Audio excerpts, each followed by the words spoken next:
ನಿನ್ನೆ ವಿಡಿಯೋದಲ್ಲಿ ಹಿತ್ಕದ ಬೇಳೆ ಇದು ಗೊಜ್ಜು ಮಾಡೋದು ಹೇಗೆ ಅಂತ ತೋರಿಸ್ಕೊಟ್ಟಿದ್ದೀನಿ. ನಾನಿಲ್ಲಿ ರೊಟ್ಟಿಗೆ ಸರ್ವ್ ಮಾಡಿದ್ದೀನಿ ಆ ಗೊಜ್ಜನ್ನು.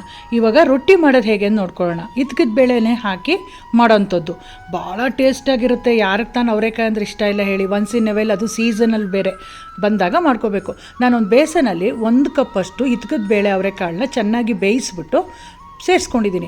ಅದ್ರ ಜೊತೆಗೆ 3 ಈರುಳ್ಳಿನ ಸಣ್ಣದಾಗಿ ಹೆಚ್ಚಿ ಹಾಕ್ಕೊಂಡಿದ್ದೀನಿ.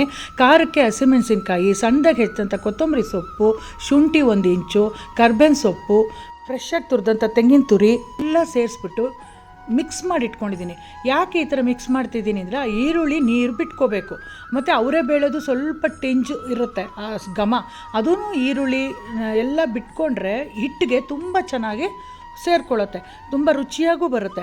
ಈಗ ಎಲ್ಲ ಮಿಕ್ಸ್ ಮಾಡಿದ್ಮೇಲೆ ಲಾಸ್ಟಲ್ಲಿ ಅಕ್ಕಿ ಹಿಟ್ಟು ಹಾಕ್ಕೊಂಡಿದ್ದೀನಿ. ಇಲ್ಲಿ 1.5 ಕಪ್ಪಷ್ಟು ಅಕ್ಕಿ ಹಿಟ್ಟು ಬಳಸಿದ್ದೀನಿ. ನಿಮಗೆ ಎಷ್ಟು ಬೇಕೋ ಅಷ್ಟು ಹಾಕ್ಕೋಬೋದು.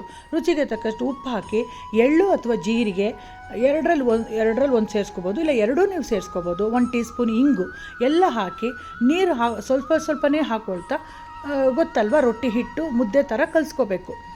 ತೆಳುವಾಗಿ ಕಲಿಸ್ಕೊಂಡ್ರೆ ತಟ್ಟಲಿಕ್ಕೆ ಈಸಿ. ಮತ್ತು ನೀವು ಬಟ್ರ್ ಪೇಪರ್ ಇದ್ದರೆ ಬಟ್ರ್ ಪೇಪರ್ ಮೇಲೆ ತಟ್ಕೋಬೋದು. ನಾನು ಯಾವಾಗಲೂ ಡೈರೆಕ್ಟಾಗಿ ತವ ಮೇಲೆ ತಟ್ತೀನಿ.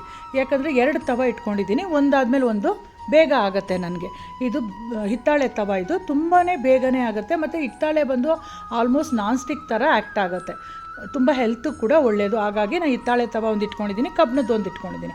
ಈಗ ಹಿತ್ತಾಳೆ ತವ ಮೇಲೆ ರೊಟ್ಟಿ ತಟ್ಬಿಟ್ಟು ಸುತ್ತೂಲು ಎಣ್ಣೆ ಹಾಕಿ ಒಂದು ಪ್ಲೇಟ್ ಮುಚ್ಚಿಟ್ಬಿಟ್ಟು 1-2 ನಿಮಿಷ ಬೇಯಿಸಿದ್ರೆ ಸೂಪರಾದ ಹಿತ್ಕದ ಬೇಳೆ ರೊಟ್ಟಿ ರೆಡಿ.